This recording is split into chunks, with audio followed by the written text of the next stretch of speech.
Pemirsa, terkait penanganan COVID-19 dan fasilitas pelayanan kesehatan, kita juga telah terhubung dengan Ketua Ikatan Ahli Kesehatan Masyarakat Indonesia, Pak Ede Surya Darmawan. Halo Pak Ede. Halo Mbak Julita. Sehat ya Pak Ede ya?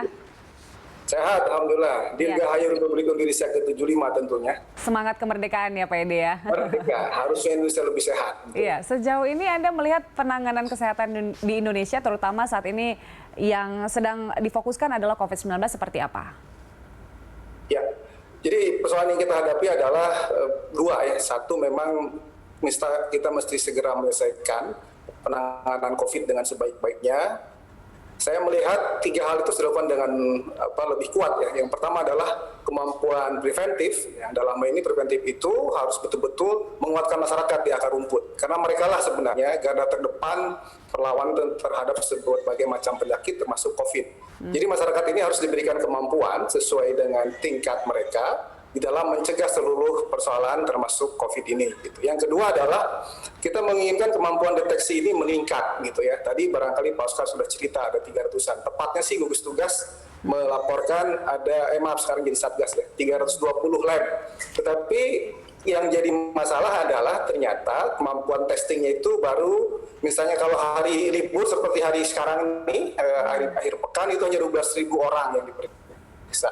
Paling banyak kita 20.000, jadi masih di bawah kapasitas. Karena kalau 320 itu seharusnya misalnya 100 per mesin, mestinya ada 32.000 per hari. Nah, kita masih seperti itu. Yang berikutnya juga isu ketimpangan kan gitu ya. Yang dites itu ternyata data kemarin itu 48%-nya data DKI Jakarta kan gitu ya. Sisanya daerah Indonesia yang lain. Jadi memang di sini seharusnya kita mulai melakukan refocusing gitu ya, supaya apa? Supaya kasus segera ditemukan, kemudian bisa ditangani dengan sebaik-baiknya. Nah, kira-kira itu dua hal. Dan ketiga tentu saja responnya ya, respon itu adalah penanganan mereka yang sakit.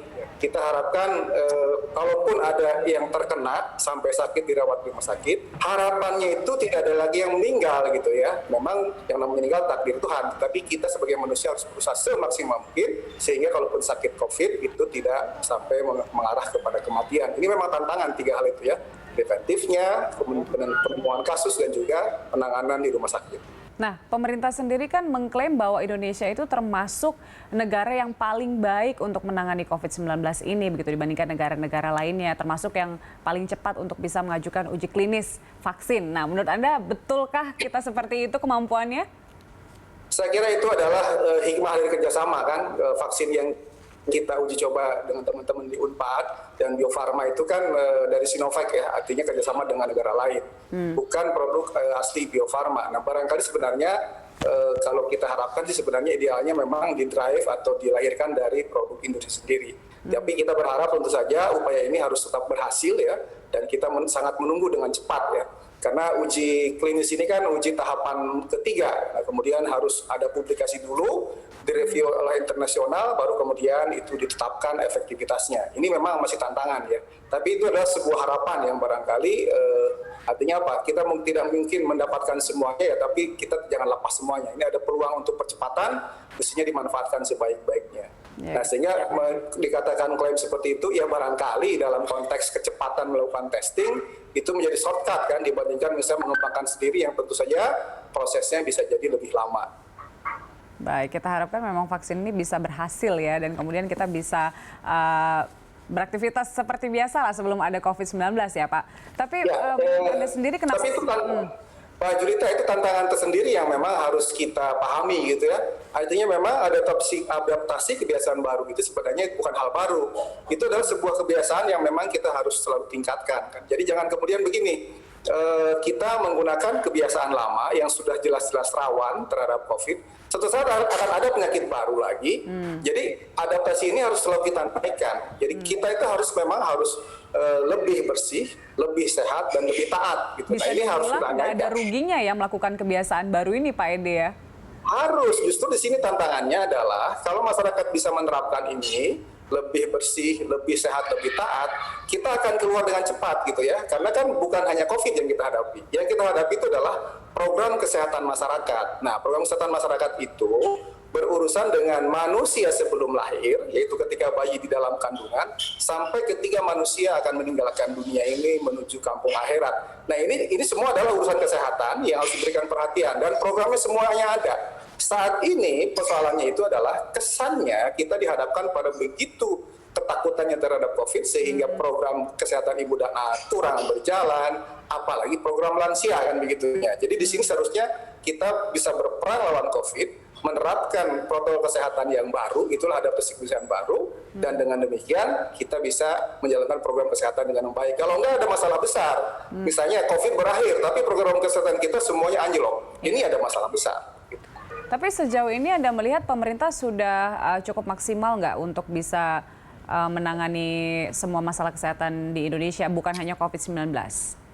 Ini persoalannya adalah begini, memang misalnya keinginan pemerintah pusat adalah pemerintah daerah menjalankan dengan cepat, para petugas puskesmas bergerak gitu ya. Nah yang namanya perintah itu kan ujung-ujungnya adalah pada mereka yang menerima perintah kan. Kalau mereka masih ketakutan kan gitu ya, kan menarik juga. Kalau kita petugas kesehatan masih ketakutan kan, untuk membuka pelayanan juga ketakutan. Apalagi kalau misalnya suplai dari alat pelindung diri itu kurang dan lain-lain. Nah, jadi di sini memang membutuhkan kerjasama semua pihak. Nah, di sisi lain, ketika misalnya puskesmas buka, posyandu jalan, tapi masyarakatnya masih takut, itu pun tidak akan terlaksana. Jadi memang membutuhkan seluruh pihak untuk sama-sama, apalagi ini barangkali semangat merdeka ya. Merdeka itu hanya bisa terjadi ketika semua orang sepakat kan untuk memerdekakan negeri kita, termasuk dengan berbagai tantangannya waktu tahun 45, 75 tahun yang lalu. Tantangan bagi kita sekarang adalah bagaimana kita merdeka dari COVID dan dari rasa takut gitu ya, sehingga kita memiliki bukan berani nekat ya, tetapi sebuah keberanian untuk sama-sama mengatasi penyakit ini, lalu kita pun melaksanakan program-program kesehatan masyarakat sehingga COVID berakhir, kemudian masyarakat kita pun tetap sehat ya, bukan kemudian indikatornya malah turun gitu. Itu persoalannya. Tetap sehat dan semakin sehat nantinya ya Pak ya? Nah, itu yang kita harapkan justru ya. Kita tahan COVID dan tahan terhadap penyakit yang lain. Misalnya tadi kasus DBD kan gitu ya. Iya. Kan pesannya sama aja, 3M juga. Cuman yang bedanya yang sana adalah mengubur, menguras, dan kemudian mengganti gitu. Dengan demikian nyamuk itu tidak bisa berkembang dan virus DBD-nya tidak ada kan gitu ya. Kalau sekarang kita kemana-mana harus memakai masker gitu ya, kemudian menjaga jarak dan mencuci tangan.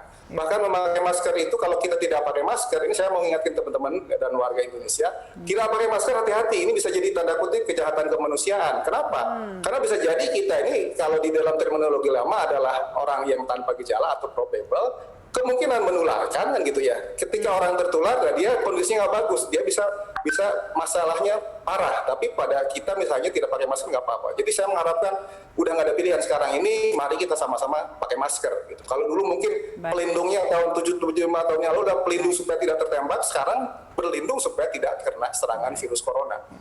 Terima kasih ya Pak. Pak Ede, pesan tegas ya, nggak ada pilihan, harus patuhi protokol kesehatan, terutama pakai masker. Pak Ede, terima kasih telah bergabung bersama kami untuk siang hari ini.